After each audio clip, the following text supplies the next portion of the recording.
Paranormal in History. Paranormal and History? Good evening, thanks for coming in. You're all welcome, and welcome to our big star lineup. As you can see, we've got Sarah and Laura here and Jennifer from Paranormal History, but we have some fantastic guests on our panel tonight, as you will see. Starting off with international medium Patti Negri. We have ghost host Sophia Temperilli. I hope I said that correct. Yeah, you got it. I did. I said that.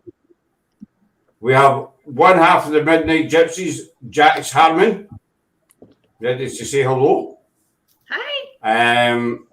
We have the CEO of the Spirit Realm Network, Mr. Jim Martim.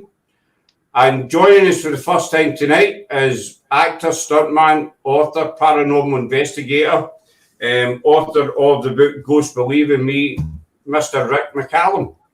So thank you one and all for coming along and joining up with us tonight. We hope you're all doing well.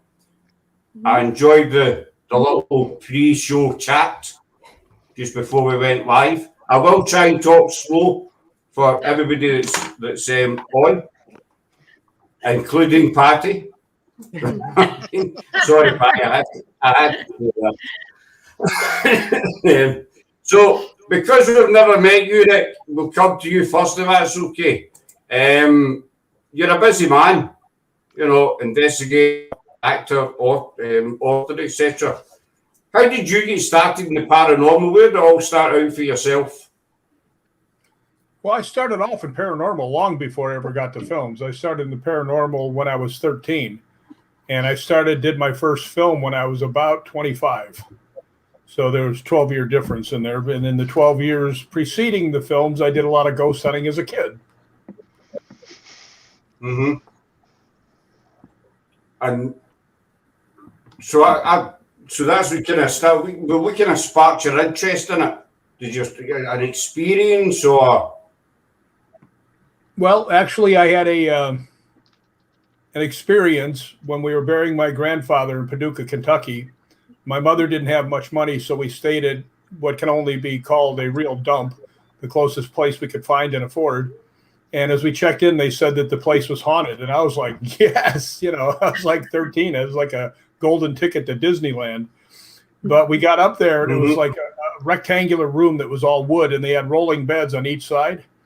And in the middle of the night, I heard my mother scream, and I looked up and her bed was rolling towards me real fast. And I realized mine was rolling towards hers real fast. We smashed together in the middle. And my mother just looked at me for about 5 seconds. She goes, well, I guess the guy downstairs was right. So after that, you know, we tried to debunk it. The floor wasn't warped. You know, we couldn't figure out what happened. But that got me hooked.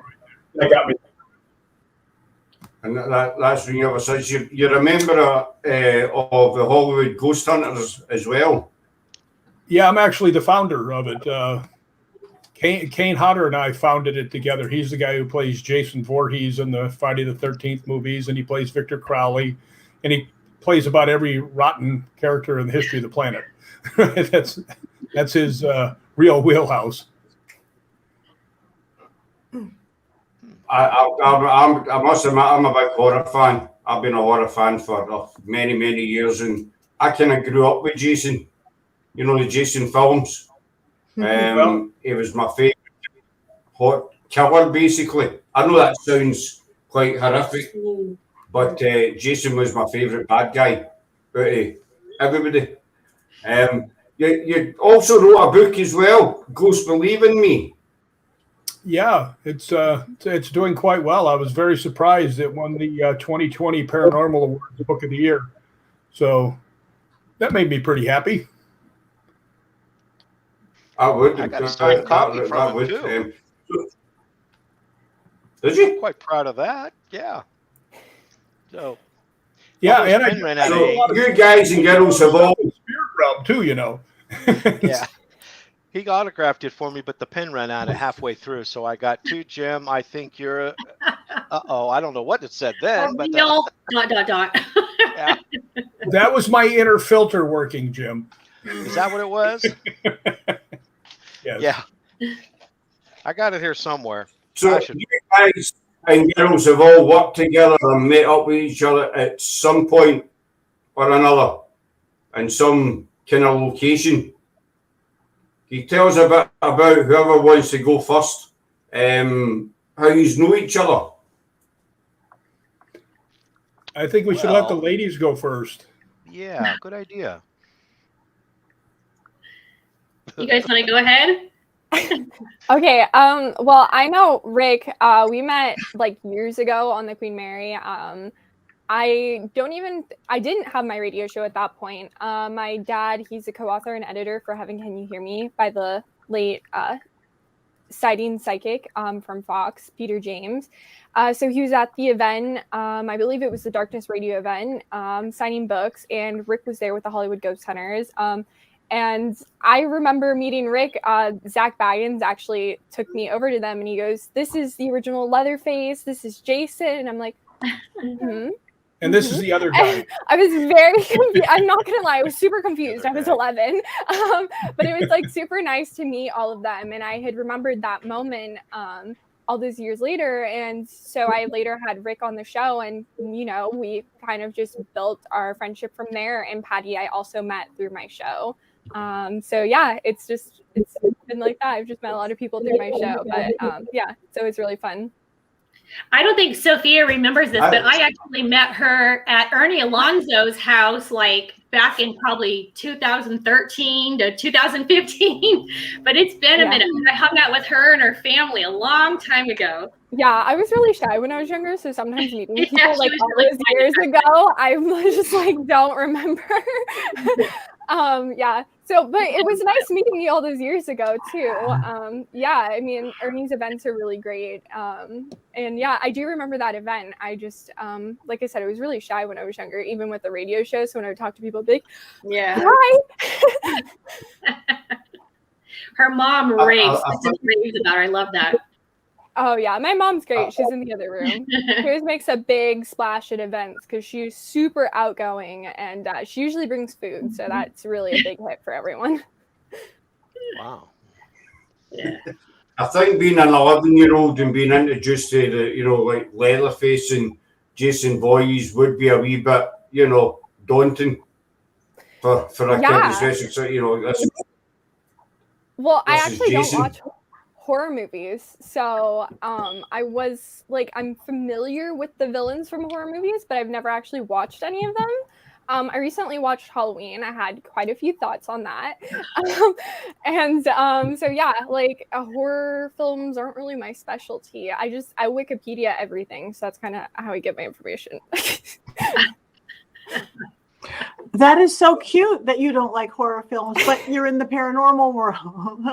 Yeah, it's even weirder. I love horror video games, but horror movies is just where I draw the line. So cute. Well, I can tell you something strange. I've done 30 horror movies, and I don't like them. I don't like horror movies.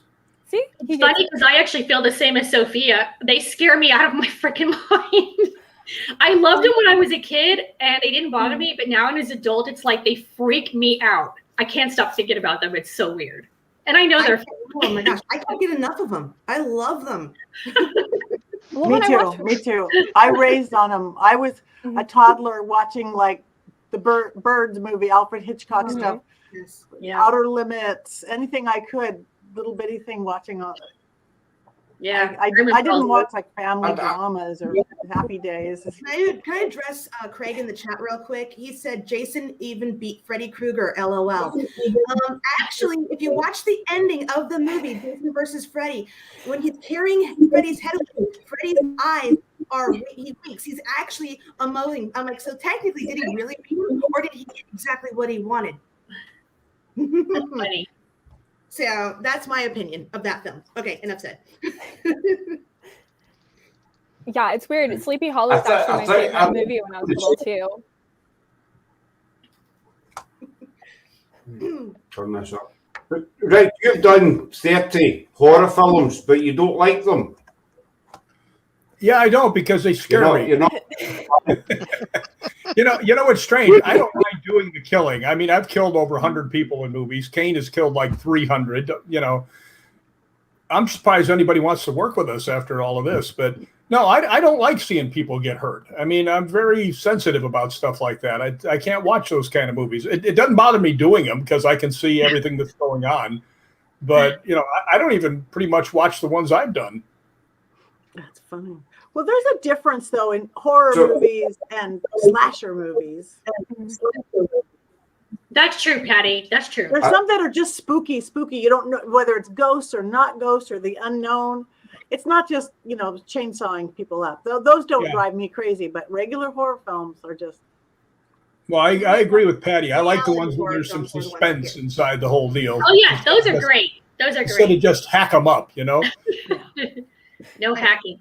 Rick sent me a video of him knocking some guy's teeth out, and I was like, "Ooh, lovely."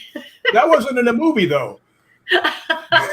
That was real. I'm never gonna piss off Rick. I'm telling you that right now. Yeah, he did the stunts for Friday the 13th, the game. I asked him about that because that's one of my favorite games. So I know not to mess with him. Those are some pretty intense, kill cam things. Yeah, that was really interesting. He just kicked me in the chest with a pipe so hard I thought he killed me. Yeah, the game was awesome. So I'm happy to know you, Rick. That's really cool. Yay! Wait a minute, dear diary. Pretty girl said she was happy to know me today. Oh, noted.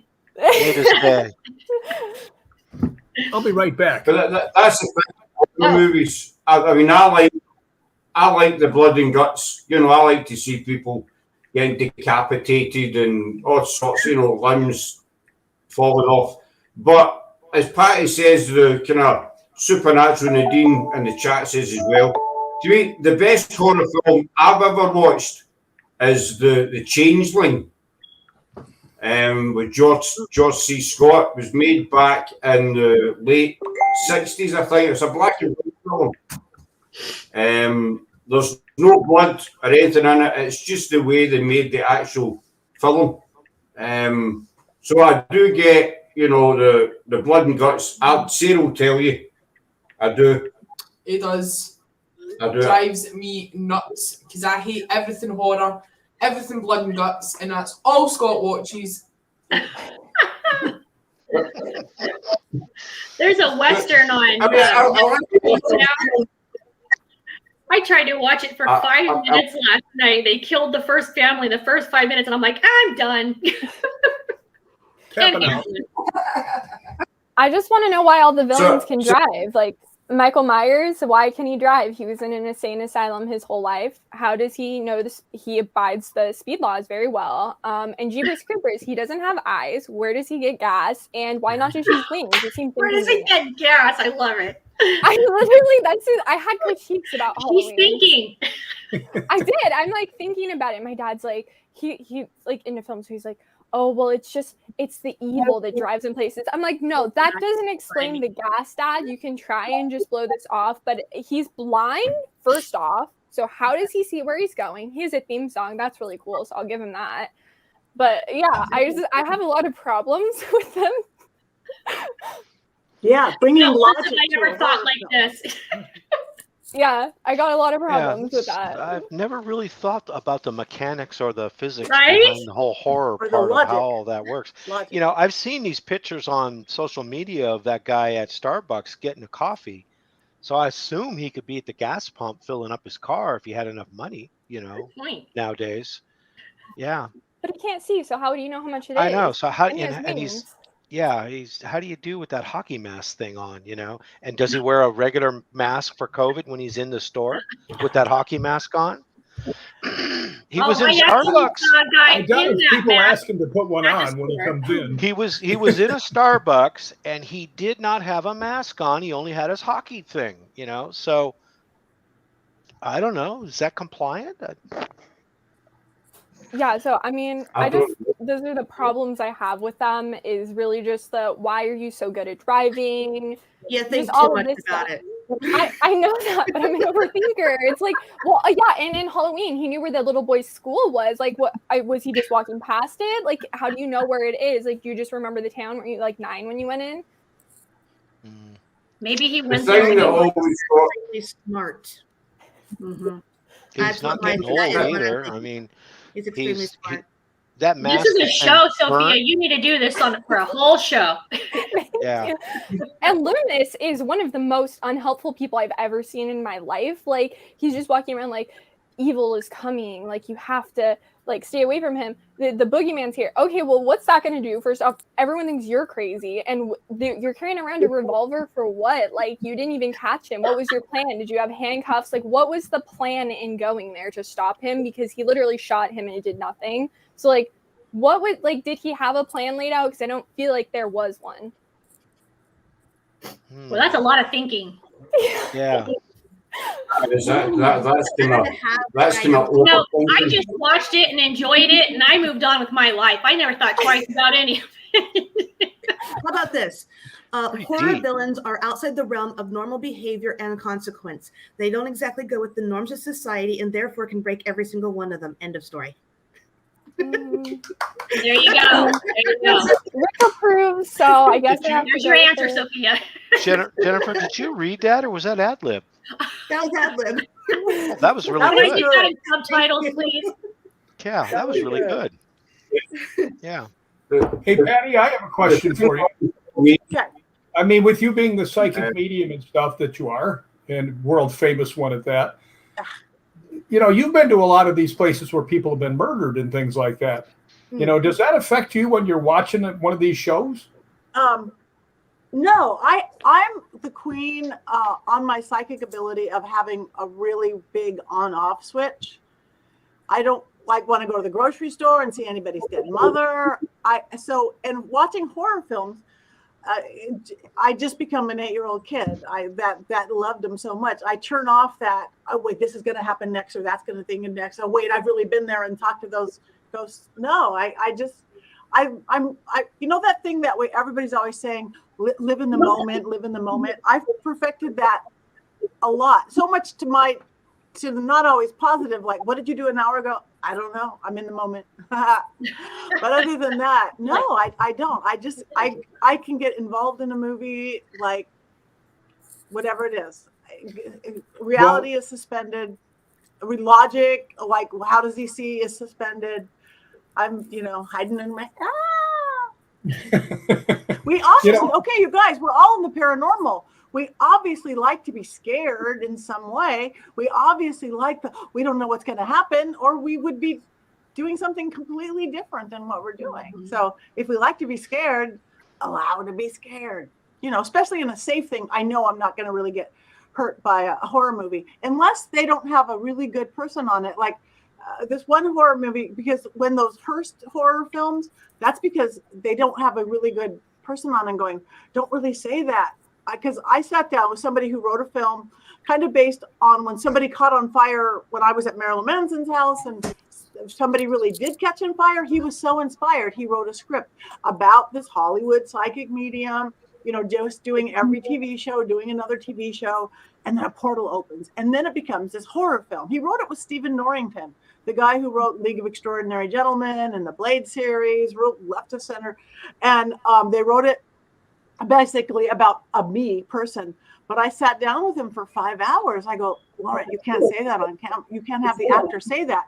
He goes, but you said that. I go, I know I said that. That opens a portal. You can't use those sounds and those words. You don't want to be one of those cursed horror films, do you? Where all the actors get in a car accident and die by the time they're 27. Let's change the words to be meaningless words, and it'll be just as scary, and it won't be a cursed film. So, because honestly, spirit, energy, good spirits, bad spirits don't know the difference of it's a written script versus, it's make-believe versus real. They're hearing the hula nasi de balata. That's what happens. So films that know that can totally avoid that. Did I completely change the subject on that? But when I'm watching a movie... But you did answer the question. Yes, you definitely answered. No, that's really cool that you told them too, hey, knock it off. Because, when I stunt coordinate, I've had to tell people they've actually brought loaded guns onto the set. And I walked over and I said, you get that off that set right now, go put it in your trunk and lock it and don't bring it back. Because we know what happens. Yeah, exactly. It's happened before. Yeah. That brings me to a question for Rick. I was wanting to ask you, Rick, you've worked in a lot of movies. You know, you've done various projects and movies, so you've got tons of experience. The cursed movie thing, you know, like the Poltergeist and Exorcist, you know, all these. Have you ever worked in a movie that people have said, you know, has been cursed, or people have thought it's been cursed? Well, I have not. Although, and I can't really get into it too much, but I can just tell you that I was working on a movie one time, and I have no doubt that the girl I was talking to got possessed right in front of my eyes. I mean, her demeanor changed, everything else. She ended up being calling the police on herself. They took her to the hospital. She started speaking in different languages that she didn't know. So that was the most afraid I've ever been on a set. I'll tell you, far and away, because I was doing everything I could to help her. But yeah, there's things that are in real life that are much worse than you'll see in a horror movie. Mm-hmm. Just one question I'd like to ask, just getting back to about the logistics of horror movies. I'm a big Friday the 13th fan, always have been since I was 14, 15 years, a long time ago. I think I've seen every film Jason's made. One thing that always got me about... My name is Patti Negri. I am a psychic, medium, and witch. Good witch. Oh. I only work in the light. You might recognize me from my time for a promo for Patti. Adventures with Megan's and the guys. Log on to Old World Magic for the Modern World. We'll be right back after this commercial break. Talking to the other side since I could talk. I just kind of knew that those imaginary friends weren't imaginary. They were real beings. That's a great shameless promo. What a great way to do that. That was awesome, Patti. Sorry, I was like, you get your Yeah, but we've all heard it now, so that's a thumbs up. It all went out on the thing all over. So, but it didn't mute from when I hit the mute button? No. So you'll get some bookings that now means I'm after not that. even using. That means I'm probably using. I muted my microphone. It's haunted. Funny. Someone said you opened the portal in the chat. It was like a little commercial. Yeah, a little shameless promo. On my phone, and so that means I'm probably not even talking on my real microphone. I'm probably talking on your laptop. I don't know. It's all haunted. Yeah. Sorry. You'll get some bookings now out of that. I don't know what. That's hilarious.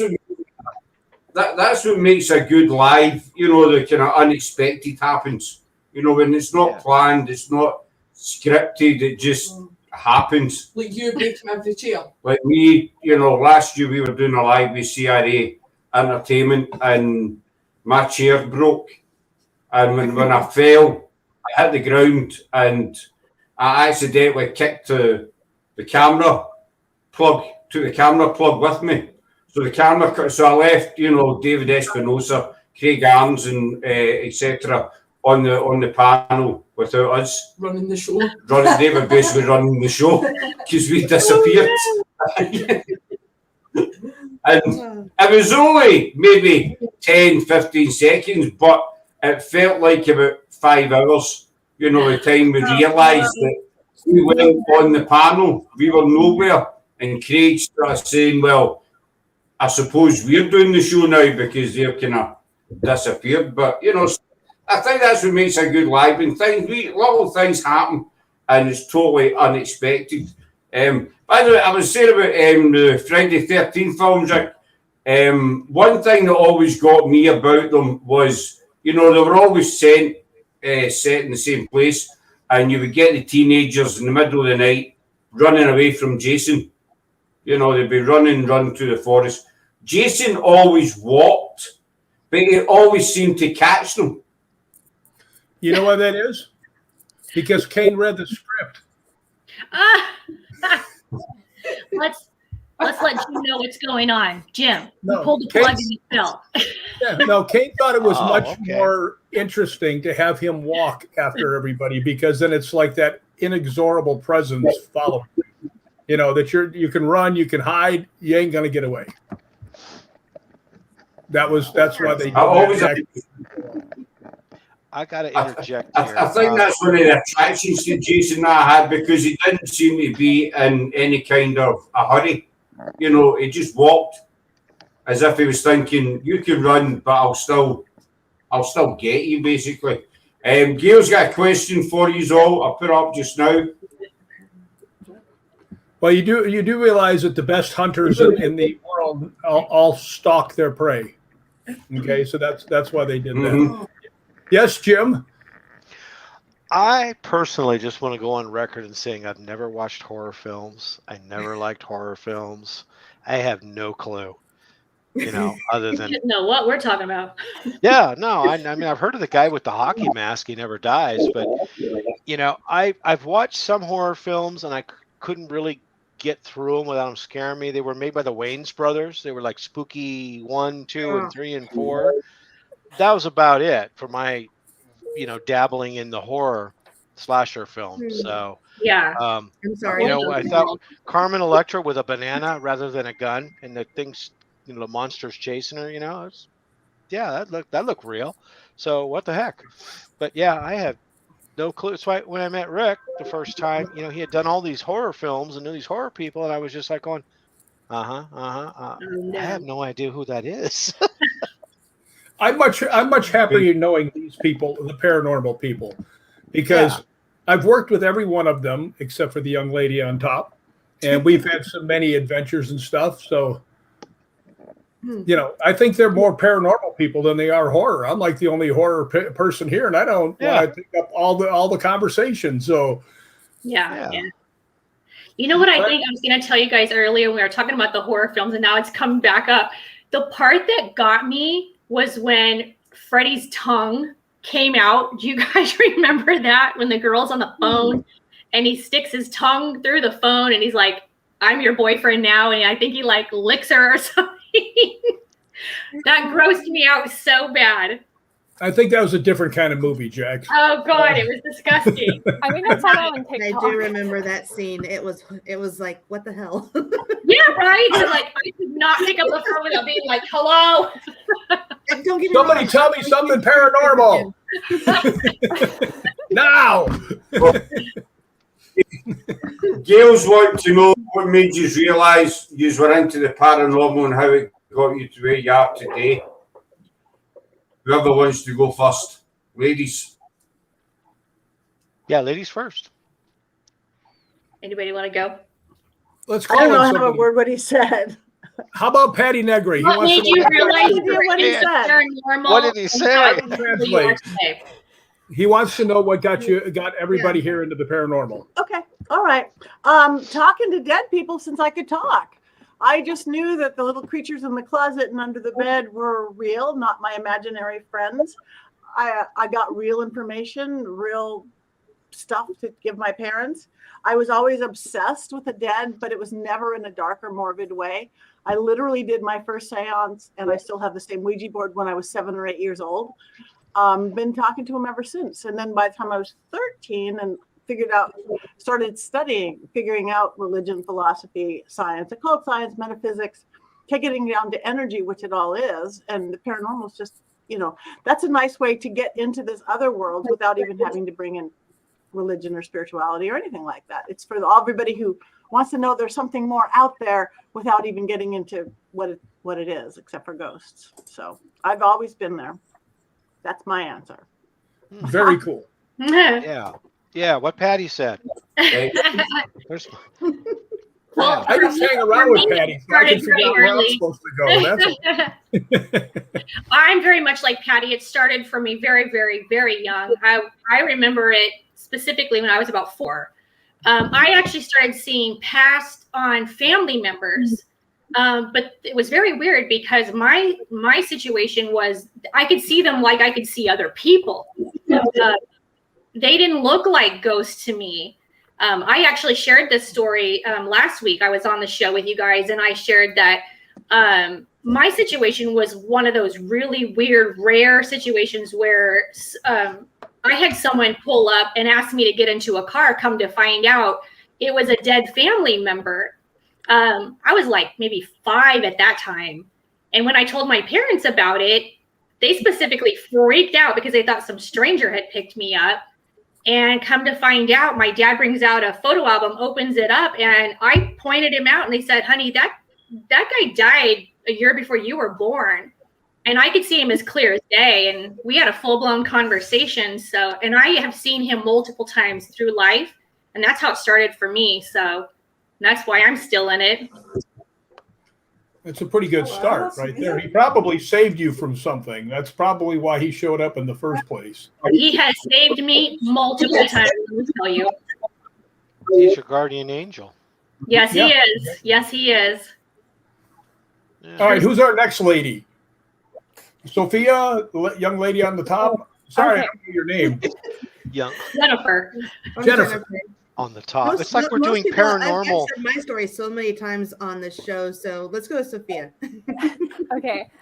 So yeah, I also started at a very young age. I've been investigating the paranormal since I was 8. And then, you know, after studying the paranormal, my first tour was on the RMS Queen Mary. My parents, they're not a normal couple. So for their 10-year anniversary, they were like, let's go on a ghost tour because that's, you know, like super romantic. Why would you not want to do that? And they saw on the Queen Mary that Peter James was hosting tours, so they went for their anniversary. And for some reason, I just got really jealous. You know, little kids think of ghosts and stuff like just Halloween or Scooby-Doo, which I did love Scooby-Doo like immensely. So I think that was part of it. But I just got really jealous, and I was like, I want to go. Why was I not allowed to go? And they're like, okay, we'll see if you can go. So they messaged Peter and said, is it safe for our 8-year-old daughter to go on this tour? He said, yes, there's over 500 ghosts on the ship. They're all my friends. And I went on the tour, fell in love with the field, and I've been in it ever since. About a year after that, we realized my house was haunted. So I actually think that I've had experiences in the paranormal from before I can even remember. I used to stand with my back against the entrance door into our garage, just frozen, and I wouldn't move when my mom would call me. So we now looking back think I was seeing something, but I couldn't actually voice what was going on at that time because I was so young. I wouldn't physically move unless she came over and touched my hand and had me move away. So I think it's kind of always been with me even before I can remember, but you know, starting in the field and then realizing, you know, that my house was in fact haunted, I think shed a lot of light on, you know, my interest and, you know, how it shaped me as a person. Very cool. Excellent. Jim? Mm-hmm. You're the only one who hasn't relayed their story. Okay. Well, I keep looking at the squares. You know, it's like we're doing paranormal Hollywood squares here. You know, and on mine, you're the center square, Rick. I feel like Paul Lynde. Yeah, you gotta have God needs to be in there, not you.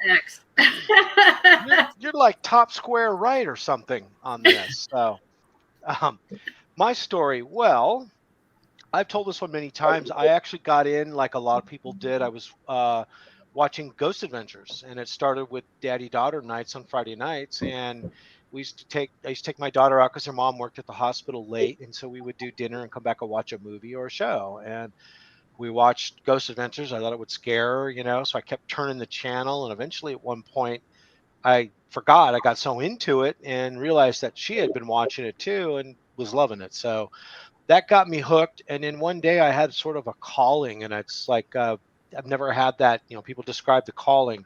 Never had a something so strong just hit me and say, you got to do this. And that's kind of like, whoa, okay. I was out for a walk or something. It was like, wham. And it was like, you should be a paranormal investigator. And like a lot of people, it's like, I could walk around a dirty basement with 3 other guys holding a gadget in the dark. I mean, how hard could it be? Right. You know, so that's how I got into it. And I kind of went from there, you know, and got a camera, and it was junk. It fell apart in 2 months, and I ended up buying one really nice camera. I took a plunge and bought what they were making the shows with, and from there it led to learning how to edit, getting all this evidence. Now what do I do with it? Well, I should probably edit it all into a documentary. So now I'm making documentaries and so on and so forth. And one thing led to another, and you know, I ended up getting like I did like a documentary, and it got over 1 million views on Facebook or on YouTube at the time when it was monetized. So it did really well there, and ended up somehow working with Elizabeth Saint on a project. And from there, she started to call me for other stuff. Then VidiSpace kind of formed, and Nick Roth came in, and next thing you know, I'm working with them and the other characters that you see on TV, a few of them, and got into that and started doing the live streaming. And I remember him telling me, like, this is the wave of the future. This is the way it's going to go, live, interactive, paranormal. And I just was totally sold on that idea. It was so avant-garde at the time, you know, and this was a couple years ago. And so I ended up buying the streaming equipment and getting into professional streaming. And one thing led to another. We worked with them for a few months, and then things didn't quite go as planned, I think, for everybody. And then I stepped out and just said, I'm going to start my own network with another gentleman named Chris Moon, who's been around for quite a long time doing his ghost box thing. Him and his mom are a team. We started it, and I ended up building it up and bought him out about a year later. That was last year.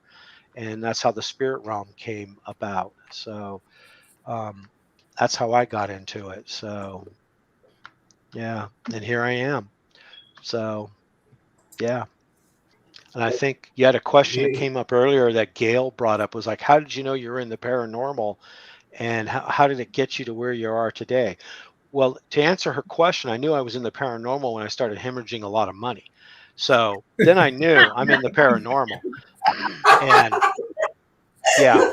And where did it get me today? Well, I hemorrhaged even more money, and here I am. So, yeah. And so, but actually, honestly, the only reason why the network is where it is today, and I think it's growing. I think it's going forward. I mean, I feel positive about it, and we've been through a few setbacks and a lot, and trying to find the right people and the right combination. And I think it's moving forward. You know, I really do. That old cliche comes in. It's about getting the right people on the bus. Well, that's really a short-sighted thought, because it's really about getting the right people on the bus and getting them in the right seats on the bus, you know. So fortunately, I had the opportunity to meet through a mutual friend, Maria Schmidt, over at Mysterious Tours. I got to meet Rick, and she recommended that I talk to Rick, and I kind of pleaded my case to him, and I cried and I sobbed, and he felt bad for me. So he said, I'll come do an investigation with you. And so he took me on as a charitable cause. And we had fun. We did a couple. And in the meantime, Maria also said something about, well, Patti Negri, you ought to talk to Patti, you know. And I kind of knew who Patti was from Ghost Adventures, but I hadn't watched in a long time, you know. So like a lot of people, it's like you get asked this stuff all the time. It's like, well, did you see the latest Ghost Hunters? It's like, no, I stopped watching this stuff years ago when I, you know, started doing this all day long full time. You know, it's like, I don't want to come home and watch ghost shows tonight after, you know, you've been gone a week doing this. You know, I just want to go to sleep most of the time. So I ended up had a meeting with Patti, and same thing. Patti was very compassionate and caring person, and you know, I guess I must have been like the little stray puppy, because she took me into and got me like Willow. You know, I just sort of kind of follow along back there with my tail wagging. Good puppy. It's Patti. Oh, okay. And so, you know, we did some work, and now we're doing some more things. And you know, I had a great discussion today with Paraflix CEO Natalie, and we're doing a lot of different cool opportunities. So again, it's about the right people and getting them in the right spots. And this year has just been one monumental, you know, challenge. And then we're getting it done. I think we really are headed into something great for next year. Well, I have one good question for you. What are you doing on November 27th? I am November 27th. I am going to Virginia City to investigate, and we're going to live stream this, by the way. So everybody mark y'all's calendars. We're selling tickets, by the way, spiritrealm.net. We're going to investigate the Mackey Mansion with psychic medium Patti Negri and ghost, Hollywood ghost hunter Rick Mcallum will be doing the investigation up there. And so we'll be doing that. And I think the night before we're going to be hanging out at, probably hanging out over at the Washoe Club. And we've got the miners' cabin set aside, so we're all gonna shove in there and room together. So that's gonna be fun. Cool. Yeah. Party There's- in Virginia City. Yeah, so that's the VIP party house. This past summer. Yeah, so we're going to be doing over. Gold Hill has been gracious to set aside rooms for everybody. We're coming up on about 300 people interested in going, and we've sold a few tickets. There's only 24 spots. So. Oh wow! Yeah, so we're gonna. I just got. That's why I was late joining, as I just had a conference call with the owner of not only Washoe, but who's been very nice. By the way, I have been there many times, never as a ghost hunter, and I've heard a lot about it. Talked to him the other day, and he was very, very nice about accommodating us and everything. And then also the person in charge at Mackey, I had a meeting with her today, and she's just been phenomenal as far as getting us accommodated. So I think we're gonna have a good time. That sounds like fun. I want to go. Come on down. I want to go. You're welcome. We're gonna have the crew there. Nice. It's a nice multi-camera thing. Write me in. I'm there. Yeah. Nice lead into a pitch, Rick. On that note, I do have to go. You guys, I was supposed to have gone 20 minutes ago, but I couldn't leave you. And besides, what am I going to do with my Brady Bunch square? Looking up at you guys. I know, right? Thank you, Scott. I'm sorry when I don't understand you, but I always try so hard. Well, if I don't see you in Vegas. Yeah, see you in Vegas. Yeah, Bye, we'll be in Vegas for sure. It's good to see you, Patty. You'll get bigger. You too, Sophia. So good. Everybody. Bye, Patty. Bye. See you all soon. Bye. Bye. Bye. Bye. I actually had Patty. We had a show on Midnight Gypsies. I think it was like February. We were honoring a bunch of women in the paranormal, and we had Patty on the show. She's amazing. I love her. Yeah. Yeah. We've done a couple locations. Yeah. We've done a couple does have before. trouble understanding me, but Yeah, we all need the subtitle. Like I got you, Scott. I understand. Yeah, I get it. Thanks, Rick. Thank you, honey. I live with you. You live with me. You don't understand me. I don't understand you half the time. I understand you. See, I Rick understands me. Yeah, I understand you. Thank you. I think I need to move to America. So basically, it's Jim and yourself that don't understand me. That's it. That's you it. and Jim. You know what you guys should do? You should listen to the Scottish paranormal guys and try and figure out what the hell Ryan O'Neill is saying. Because he's much easier to understand. It's getting easier, because he said something earlier about, when did you ever walk in on something? And he's really saying work, or work in something. So I'm starting to interchange the words a little bit. So it's getting easier, Scott. I got to admit. Scott, bump it up. Start using Scottish slang. Yeah, I've got Translate on my phone, so. Yes. I'll just talk into that. Here, I'll help you out on this one. Scott, try not to be a numpty. I try not to be a numpty. Yeah, try not to be a numpty. Because it just doesn't fit you. There you go. I'll look up Scottish slang. So I've been talking to Sophia a question. I got a question for Sophia. Is that your Hanukkah bush up there, or Christmas tree already? It's a Christmas tree. Okay. I didn't know. Can I just say, the last 2 years have been an absolute shit show. I love that people are putting up their trees early. Okay, let that damn tree sparkle. Okay. There is lights up here. It's just when you start at the bottom, it gets less at the top. There are lights up there. Yeah, it's not decorated yet. The lights went up yesterday. Christmas is my favorite holiday, so. Yeah, I know. I just wonder because it's a Christmas tree, but you got like the blue silver look to it, like it's and then some of us do Hanukkah, so so my daughter is Jewish and I'm not, so I do the Christmas and her mom does the Hanukkah part. I love the color blue. My whole room is blue. Yeah. Jim, why did you mention? What's that?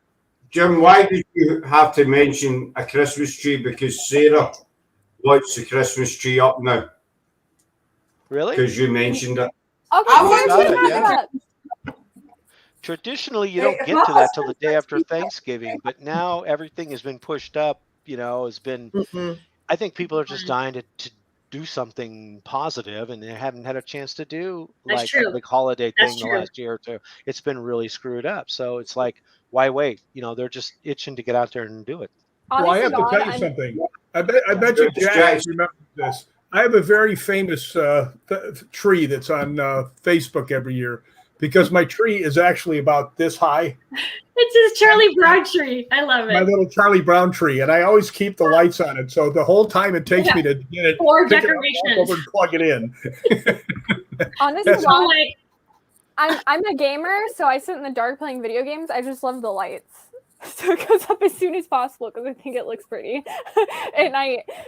So that's why it's up. I like the lights because, nice little lighting. You have the windows open, the nice cool winter breeze. Then I can play my video games and sit. And, if it's not gaming in the dark, it's ghost hunting in the dark. So, just have to keep I have to keep it going. I have to maintain that status quo. We often do our best work in the dark. I actually have a question. I love it when we have a huge panel of people around, and so you can ask more people this question. What's the craziest thing you've ever done in the paranormal? Started. What'd she say? She started. I'm in the wrong profession. I don't like the dark. I don't like being scared. I don't like the cold. I don't like horror movies. I'm just in the wrong profession altogether. So basically, I don't know why I do this. Well, I would tell you mine, but mine would take too long. So, do tell. But I will tell you an interesting story that has to do with horror movies and the paranormal. I was doing Hatchet, one of the 4 Hatchets. I think it was number 2. Oh, it was actually, might have been number 1. I can't remember. But we were at a studio, which I'm not allowed to say. But it was reported to be haunted. The office area is on the 2nd floor. So I asked the security guard if I could go up there, and I asked some people if they wanted to go. And nobody wanted to go except for the makeup artist, this girl. So we went up on the 2nd floor, and immediately we walked in and we saw a shadow go at the end of the hallway. And then we saw, because underneath the door, you could see the light from the rooms behind it. And you could see the feet going across. So right then I asked if anybody was there, and I got all 5 lights on the K2. And these 2 people came up. One was an actor, one was a security guard. And we had heard voices, too, when we first got up there. So we get up there, and the security guard comes over, and he goes, "What's going on?" He says, "They said you're ghost hunting up here." I said, "Yeah." And he goes, "What's that thing in your hand?" Right? And I said, "Well, if it goes off, it's very possible there's some spirit energy." There's Gail. Hi, Gail. But what happened then? He goes, "Oh, well, have you heard anything?" I said, "Well, we saw shadows. We heard voices." And he goes, "Oh, no." Right? And he goes, "What if that thing goes off?" I said, "You might have spirit energy here." And he goes, "I'm not afraid of any ghosts." Right? And he goes, all 5 lights. And all I heard was, "Oh, hell no." And I heard the 2 of the guys running down the stairs. I actually have it on video where you can hear them going blah, blah, blah, blah, as they ran away. So the little makeup girl hung in, but the security guard and the one macho actor gone. Yeah. Huh. Everybody, this is Gail. She's one of our team as well. She's a little bit late, but we will excuse her for that. I've got another question for you all. Have you ever been on an investigation and you have ended up being in a situation where something has come through that has made you want to get the hell out of there? Yes, living in a haunted house. Oh yeah. For me, no. No. If pardon my French, but if the shit starts to hit the fan, I head towards the fan. That's why I'm there. I want to find out what's going on. Yeah, I see all these people. They go on a ghost hunt and they hear a bug burp and they're gone. We're going. Right? Not me. I hang in. I go to the castles in Scotland by myself and sit in there. The abandoned ones at night by myself. But I don't know if you guys have noticed to make you get the hell out. Not it said, did you get that? It didn't make you get the hell out. Oh, there's been several that got my attention, like the growl at Rosalind Chapel that scared living crap out of me. But I don't know if you guys have noticed, since I've been on this, there's twice once I got up to go look, and the other times I've been listening, because I can hear very clearly footsteps in my back bedroom. And that's why I got up to look. So I thought maybe somebody broke in the back window or something, but nothing there. But this place is haunted. Jax has been here with Kim. I've been there. Yeah, and there's a sword that I have that is about 20 some odd pounds on the wall, and it's got hooks in it. And I actually showed them. I hung on it. I have pictures of it. Yeah. Yeah. Actually, you know what? When you were on our show, we saw a shadow go behind you. Do you remember that? Yes, I do. We both saw a shadow go behind him on the show live. Well, there's two spirits in here that I know of. There's a man and there's an older woman. The older woman is really nice. She just pulls my hair once in a while and leans on me, so that's okay. But the other guy is not that friendly. So him I watch out for. So I went on an investigation once. It's probably been a couple of years now, and it was probably our first trip out of California. So this is when we just started to becoming really into the step up. You know, it was like we're stepping it up. We got out of California. We were going to shoot this documentary on this place. I don't think we were live streaming yet, and it was out in Iowa. And this is a great example of stuff that makes you want to I should get out. I didn't get out, but the funny thing was we had a group of people in this room, and all of a sudden on camera, I even caught this. One of the girls starts going, ow, ow, something, my neck and my shoulder. And she pulled up her sleeve, and people started to get burned. And this wasn't a burn like a heat burn or a sunburn over a general area. It was a brand that got burned into their skin in the shapes of tribal symbols. And that particular person was Hispanic, and we started getting EVPs that said, not of this tribe, not one of us, and this was on Sacred Sioux land out in Iowa, where they had these Indian wars, and it was built next to a burial tree. It was very, very, the whole place was a stage stop. It was a whole place was just taboo because it was built on sacred Indian land, and the two tribes in the area were fighting, and now you've got the white settlers coming in, building their thing on their sacred land. And so it was just double trouble all the way around, and people were getting burned. And we actually had 25 guests in this house that paid. And just as we're dealing with that, you could actually pull up and see the brands coming up. And with if you ever have a fat lip or something, with every heartbeat, it just goes bigger and bigger and bigger. You could see it festering up. It was real. This wasn't somebody who could just go like that and go, oh, I've been scratched, it's demonic. It was truly the shape of three feathers. It was a plume. There were different tribal symbols, and we were getting indigenous, the local tribe. I think it was Sioux, and I forget what other tribe, but we were getting names, female names of some of the different types of tribal people that were in that area. And as we're dealing with that, we start seeing taillights and cars leaving. And we're like, what's going on out there? Half the people ran out of the house immediately. We start seeing taillights, like, where are you guys going? We're just getting started. This is great, And yeah. You're like, no. Yeah. We're all like, this is great, And they're like, we're out of here, man. It's the devil, Yeah, we're out. Wham, there was a wave to the door, And so but yeah, that was probably the most intense investigation I've ever done to date out of hundreds of them. So still ranks up there pretty high. Did the marks go away? Eventually. Yeah, they would go away. And the name we got was Panea.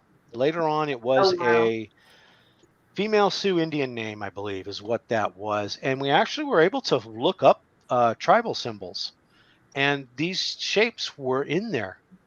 Oh, wow. Yeah, they're online. I actually included it in a documentary. I don't know where I have it, but yeah, it was pretty impressive. And the town, after we did one more of those, the town shut the place down and said, no more of that. You guys are done. And nobody's been there since. They locked it up. That's insane. That's really cool. Yeah, very, very Bible Belt part of Iowa. And so they've outlawed any sort of paranormal or anybody in there. Eventually that'll change, I think, someday. So we did Sophia and I did a ghost hunt together at the LAPD museum. Mhm. And there was one time that I was getting a feeling about something that might have been approaching us. And she doesn't know it, but I just stood behind Sophia. Why? Do you know how many people have tried to do that to me now? I had my friend and she's like, oh, go to Not Scary Farm with me. I'm like, no. She's like, well, who am I supposed to hide behind? I'm like, not me. Yeah. I mean, that's really cool that you had that experience though, Jim. Yeah, I mean, that's just like That's really amazing. unique. Did you get pictures of the things, of the symbols? Yeah, the person who got scratched was Chris Moon's other half, Denise, or D Garcia, I call her. She Moon. I just call her D. But yeah, she had several spots. One on the shoulder, one at the base of the neck, and then Mama Moon, Chris Moon's mom, had burns at the bottom of her back. That were Crazy. Yeah, it was let Gail know what bizarre. we're doing, where I actually asked the whole group, what's the craziest thing that's ever happened to you in the paranormal? I actually just want to say one little quick thing because you mentioned that. Now, this is really sad, but you guys, I'm fine, so don't worry. Okay, like a really, really, really long time ago, I actually had lost some twin boys. They were 5 months pregnancy, so I had to, bury them. But anyway, long story short, okay, so, this has been years and years and years ago. And I think about them every year, about the time when they were supposed to be born and the time that I actually lost them on Mother's Day. So I know it's really sad, but don't worry, because it was a long time ago and I'm fine. But it's really interesting because 2 years ago, I have an autistic son who's very intuitive and he's very much into the paranormal like I am. He's sensitive, he sees things. And my son has never known. I've never told. I have 2 little kids. I have a 13-year-old autistic child. He's my son. And then I have an 8-year-old daughter. Out of nowhere one night, I was giving my son a bath 2 years ago. And he mentions my voice out of nowhere. And he says, Mommy, I know that you had 2 boys that died. And I said, like, how do you even know that? I've never told my kids that. And he says, because before I was born, I knew them. And literally in that moment, I was like washing his hair and he's telling me this and I'm tearing up. And all of a sudden he turns his body around and now I'm like, his back's to me.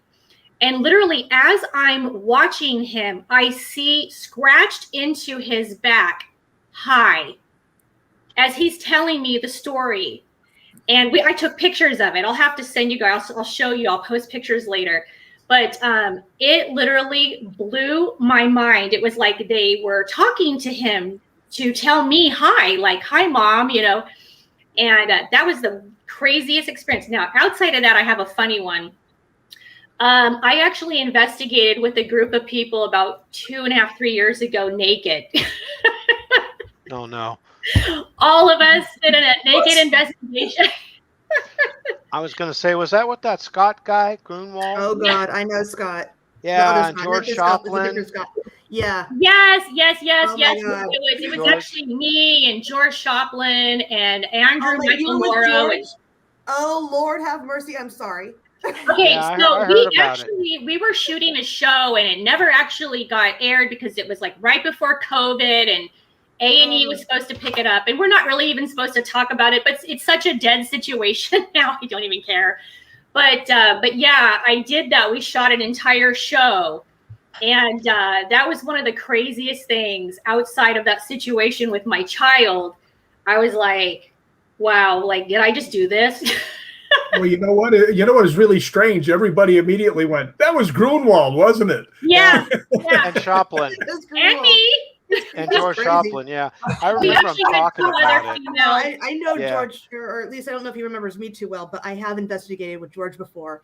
And he was the one before the Gross Adventure show that they did. And they're talking about him in the jail cell.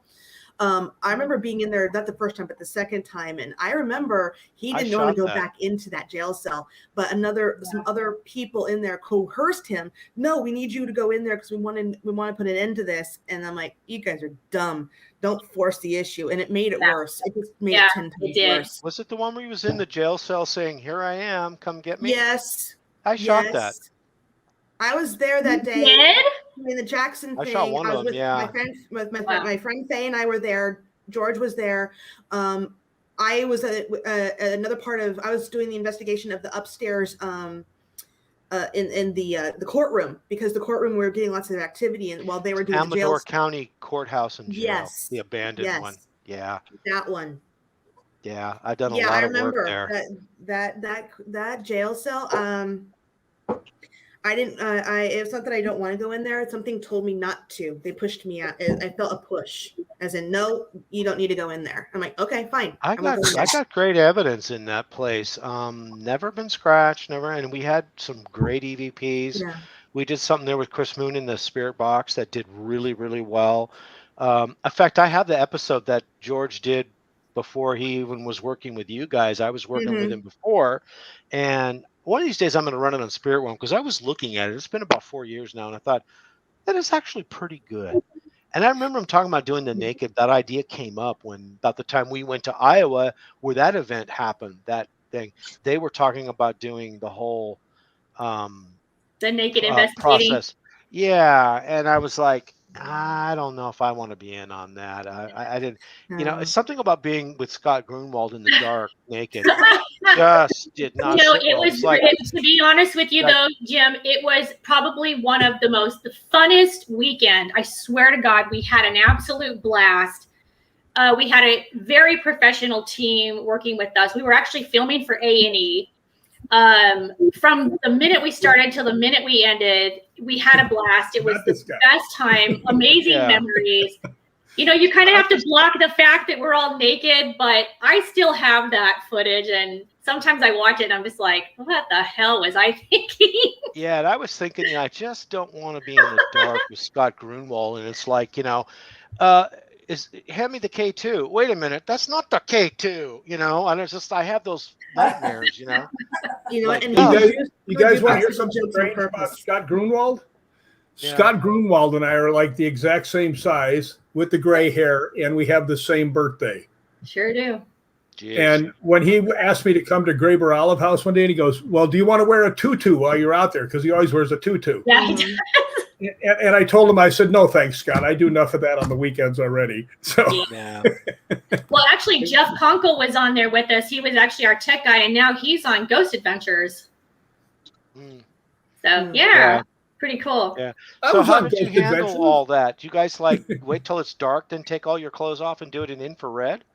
It was actually funny because most of the time we would film during the night, but we filmed down in the Old Town Sacramento area in this hotel that was kind of in renovation, and the lights outside were just beaming in. So we were like, oh yeah, I'm sure people are walking by, looking up at us like, why are all those people running around naked? Can I ask one question? We know they can see us. Can I ask a question that everybody here is thinking? What was the point of all that as far as ghost hunting? Well, to be honest, the main reason why they wanted to do it was because they wanted to see if we were literally at our most raw moment of ourselves as beings.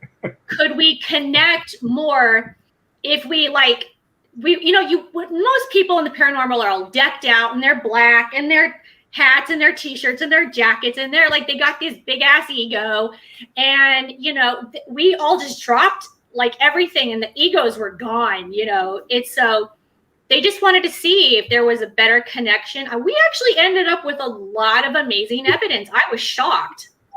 Yeah. How did it start? I mean, you guys, like I said, you have to go in there and everybody all take your clothes off, and you're in there with a camera crew and looking at each other, or what? I mean, it takes a lot of guts. Yeah, technically, yeah, that's kind of how it went down. But I mean, this was years in the making. We knew about this for a really long time. Of course, my butt was at the gym every day for like 5 hours a day for a year and a half. I'm not going on that show unless I'm in great shape. So I worked my tail off to be on it. But yeah, basically, like they got us up in this room in the hotel, not a room in the hotel, but like a big, huge. You gotta remember, this place was like under renovation, so there were huge rooms, empty rooms, and they just kind of set up different areas of the hotel, and we would investigate. But yeah, that's kind of how it went down. But we had an amazing crew. Yeah, I mean, you and who else? Who were the two? It was me. It was Julia Drehos. She goes by Alex NW. Of course, Scott, Jeff Conkle, and then Andrew Michael Morrow. And then we had like this amazing, group shooting us. And I'm actually still really good friends with the guy who was the camera guy. And we just hit it off, and like we're still friends to this day. We practically message each other, or I send him stuff like loving all his stuff on Facebook. But he's actually filming multiple shows. Like the list goes on and on of how many shows he does. But it's like Life Below Zero, and I mean you name it. I want to see him naked on that one. Jeez. What's the Wraith Chasers? I think he works with them, the Tennessee Wraith Chasers, and so he's got a huge list. He's won awards. I mean, he's just absolutely. His name's Terry Pratt, so I'm gonna give him a shout out. Terry, he's amazing. So if you guys don't know him, look him up and check out what he has going on, because he is like really good at what he does. Well, I have to interject here. I will never do one of those because I have no interest in broadcasting my shortcomings. Yeah. Well, it was fun. It was crazy. I'm not going to do it again. I'm going to tell you that. I've got a question for you, Jack. Okay. Over here, doing that would be illegal. Yes. You'd end up in court in Scotland for doing that. Really? It was all legal. Yeah, really? Yep. Yeah. You would end up in prison, basically. Wow. Yeah, in San Francisco, you can do that out in public, day or night, and it's legal. You can do anything you want in San Francisco. Well, I live in Southern California, and I'm sure several of us do. You'll see a lot of crazy things here, but I'm not going to be running around naked in public. Not anymore, ever again. I'm done. I even wear underwear when I take a shower. I mean, I'm kind of shy. I never knew, right? Would you think, Sophia, what do you think naked investigating, is this the next best thing out? A craze? I don't know what I went to Catholic school. I'm a good Catholic girl. I can't comment. I watched Naked and Afraid. I'll watch Naked and Afraid. I'm a diet Christian. Hell no. Yeah. Gail's looking kind of confused and concerned. What the hell's going on with this group? No. Well, I got to tell you, obviously the girls on here are very attractive, but I could not think of Sophia in that sort of way, because when I very first saw her at the Queen Mary, she was behind her table, and she was about this much of her was showing. I guess she was like 11 years old, and she was like this little pink ball of fluff back there. So every time I think of Sophia, that's the person I think of. Aww. Except for when I went ghost hunting with her, and she was more. The perks of starting at 8 and starting a radio show at 12. It was bizarre. Okay. I mean, you saw this little tiny girl that was into ghost hunting. It was so cool. Jennifer, what about you? Well, about me. Naked ghost hunting. My mind is like going all over the place with everyone that was talking. I was like, oh gosh, you don't want to know where my mind was going with half of this shit. You don't. Sorry, I'm cursing because that's how I felt. Oh, wow. Naked. You think that's something we should look into? No, we haven't done that. I don't think I ever will. I've done pajama ghost hunting, where That's everyone's in fun. their pajamas. Pajama ghost honey, that sounds like fun. I love that. That's a good so that idea. was kind of fun to see people in certain pajamas, and I think that was a little bit more uneasy versus I think I'd rather have seen them all naked versus in their pajamas. But I just think about the dirt. It's just the dirt in these buildings, and I'm like, Yeah. I'm a yeah, germaphobe. Spiders. Oh, I hate spiders. I hate snakes. I hate spiders, and I'm a germaphobe. So it's just I got all you covered. zeros. I love snakes. I love spiders. I don't mind the dirt. I hate snakes. Yeah, but when I you're don't naked, like spiders, and I'm not afraid of dirt. You know, it's funny. The whole naked, We actually the had a whole meeting naked- one time about it, and they asked the girls did straight up ask, like, what are we gonna do about that? If there's like spiders. Oh, keep it up. So all you guys are going to Virginia City. Okay, at the miner's cabin, there is a spider that does not make webs, but likes to frequent and come into the cabin. Don't freak out. Just capture the darn thing and put it outside. It'll be fine. okay. It's about that big around. I could have hold. I like the bigger spiders. They're easier to see coming. Oh, Yeah. However, the bite is not as it's not poisonous. It just hurts a lot if it bites you. But I'm just letting you know that at the miner's cabin, there's this type of spider that is out there. Okay, and he makes no web. Is the spider naked? It is very naked. Okay. You guys see this? Sort of. It's hard to see if I can block that light. I don't know. I see like this silhouette. Just send it over and he'll upload it right now. Oh, I could see that. Yeah. Oh, okay. That's us. Yeah. That was a shot of Don't, me. don't go any closer. Just stay right there. Just stay right there. No, Are it's they blurring totally anything blurred out? but yeah. They Yeah, blur shoot it? your face nice and clear. Hold right there. Let's just say I'm never doing that again. Okay. Yeah. No. One and done. Aren't you sorry that we hijacked your show? Aren't you sorry that we hijacked your show like this? Yeah. Scott's really guessing this one. Well, wait a minute. I'm going to ask Scott a question. You guys are in Scotland, right? Where should because I'm going. I have a tour that's going there in July. What are some other places people are asking me about where we should go if they stay longer that most people don't know about? That you guys may have ghost hunted. Dunure. Dunure Castle in Ayrshire. Cowan Abbey.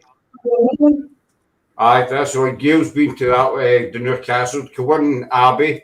I have another one. Right, I'm not going to say it on there. I'll mail it to you. It's something we were working on. Dunure's funny. There's a sexual ghost there. There's a sexual ghost at Dunure. Oh, that's one of those. There's your opportunity to get naked. Yeah, no, I know somebody that would be going on the tour if they would take a vaccination, but I'm not going to say who it is, Jax. I'm not going to say who it is. Go.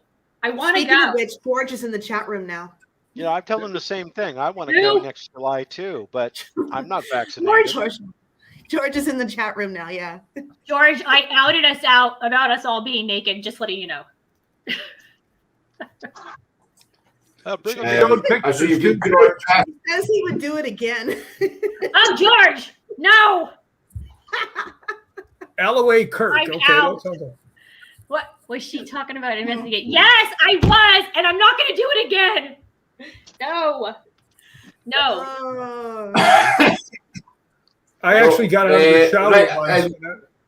I got out of the shower once, and I was so disappointed. I actually took the light bulbs out in the shower, so I couldn't see that anymore.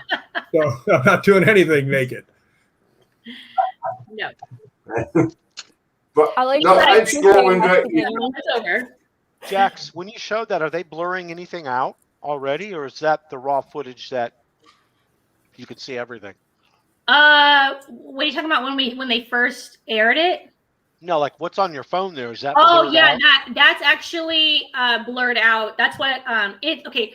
So I actually took that picture several pictures were sent to me, and I actually have the footage. I think we all have the footage of the actual show we did, but it's already all blurred out. Yeah. When we first did it, obviously, the people who were sitting in the control room watching it on the big screen could see everything. And of course, obviously, if you guys can tell how I am, I'm very out there. I'm very open, obviously, or I wouldn't have done what I did. But everybody goes in, and I mean, we're having a great time. We're laughing. We're goofing off. We're doing fun things. And so Scott and I, you know, we're the jokesters of like, you know, going into this one room and like, okay, this is what I'm going to do. This is what I'm going to do. And so Scott's actually like basically like on his hands and knees with his butt up in the air. And I'm sitting there Indian style. I'm like, hello world. And they're just like, wow. You know, we're Something tells me this really wasn't about the ghost hunting. Do what? Something tells me this really wasn't about the ghost hunting when you've got people on all fours with their butt up in the air. And I don't know exactly. No. Well, unless you got some freaky ghosts. But.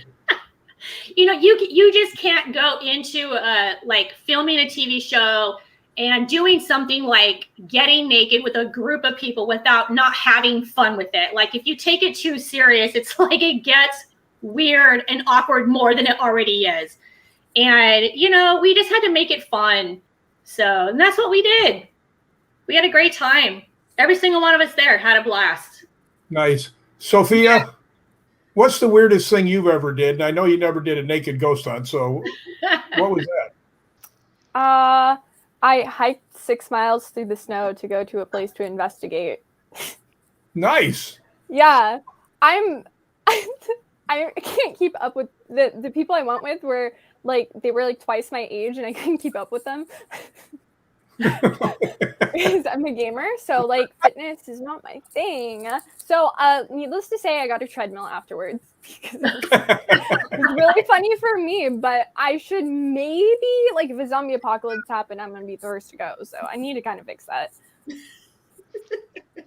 The zombie apocalypse is coming. I have to prep, you know? I don't know. Yeah, you got to be prepared.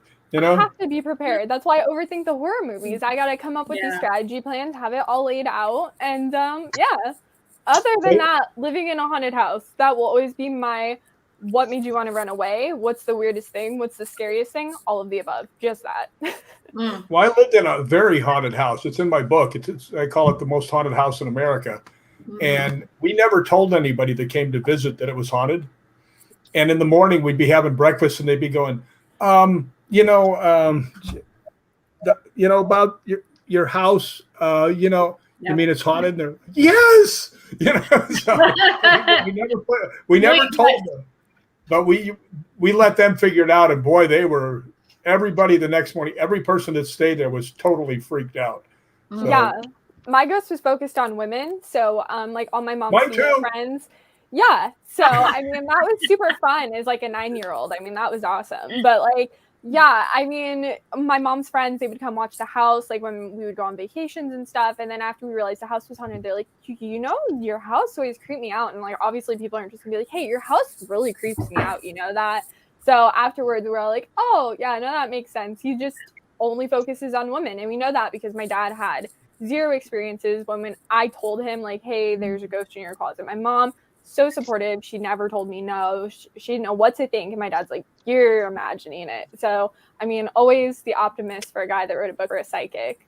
But yeah, I mean, it was just a crazy experience. I mean, he had literally at one point climbed my loft bed ladder and was watching me sleep. He had gotten so close to me. My parents stopped having me sleep in my room. I slept on, actually it was Ozzy Osbourne's couch. They won it in an auction. So I slept on that for like a year and a half until we moved out, just because he had gotten so close. I mean, he was literally this far away from my head watching me sleep. He would watch my mom sleep. My cousin, who didn't know what the ghost looked like or anything, she actually fully saw the man standing over both of us while we slept in my bedroom.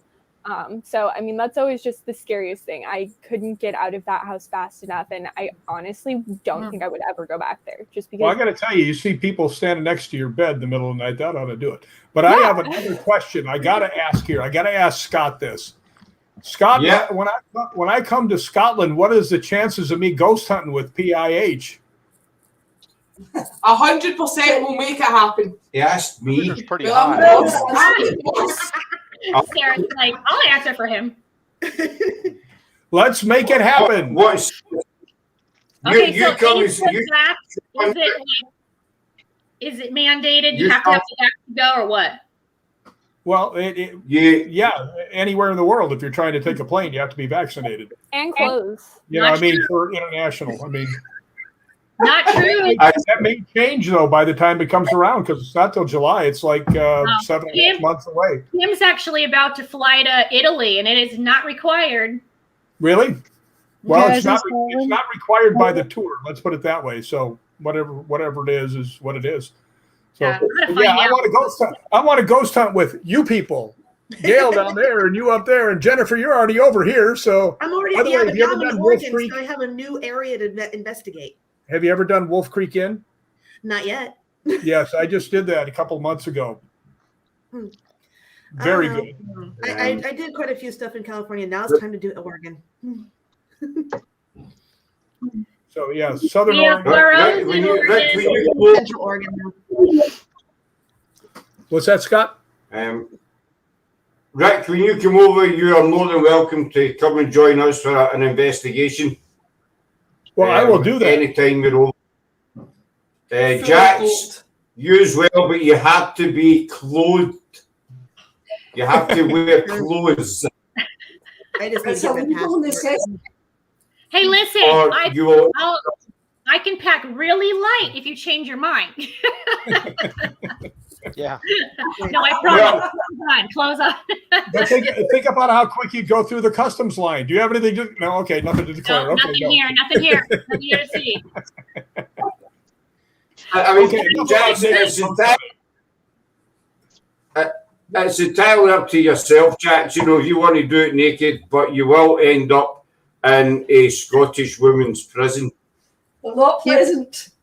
Well, if you go on the tour, Jax, and you want to do something naked, you have to come over to my room and show me first, and I'll be the judge if you do it. Now, if that doesn't scare her into not doing it, I don't know what'll work. I'm getting in my car. That is hilarious. I was just going to say you don't know where I live. I don't believe you. There's some fighting words there. I know where you live. I've been there. That's true. You have. You and that Tim Russell girl assaulted me in here. That's right. We did. I loved it. Keep up the good work. Naked hell. Oh my God. True story. So, Scott, have we run out of time? Yep, I'm just going to wrap it up there, folks. I'll just keep a hold of these for a couple of seconds after we come off, if that's okay.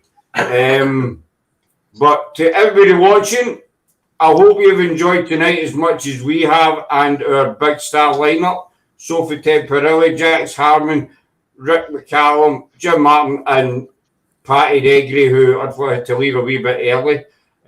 We've had a brilliant time, ladies. Definitely. Gail and Jennifer as well, as always, looking lovely on the panel. But we're back on tomorrow night on the Things Network with the Portal to the Paranormal. It's 9 p.m. UK time, and I think it's 4 p.m. Eastern Standard Time. I still get confused. There's that many time zones in America. See, trying to work. There's 3. As much as I would love to catch it, it's 4. It's Veterans Day tomorrow, and 4, Rick. I got things to do. Yeah, there is 4. That's right. They got that one nobody knows. God, the time zones confuse the Americans as well. So this is true. Well, Scott, thank you for having us. Absolutely. Thank you for having us. Yeah, thank you. No, it's nice meeting all you, and then re-meeting people I didn't realize I already knew. I'm coming to Oregon to go Bigfoot hunting, so we'll have to go together. And so Bigfoot hunting. Well, I'm actually going up there to go Wolf Creek Inn again. So. Wolf Creek Inn, that's where I want to go. And we need to all meet together. It's and on go my to- list. That's on Hey, my Rick, list. pick me up on the way. You got to go through this way to get up there. All right. Well, Deal. we'll make it happen. Let's make it happen. Make it Let's happen, make it Captain. happen. All right, guys, I gotta go because I'm Thanks, old and I just bye. drank a giant thing of tea. Thanks, Sarah. Thanks, Laura. Bye. Thanks for answering Be my sure to like and questions. follow Bye, the everybody. network. Bye. Bye, everybody. Follow Bye. Spirit Realm. As a silver spoon. And we're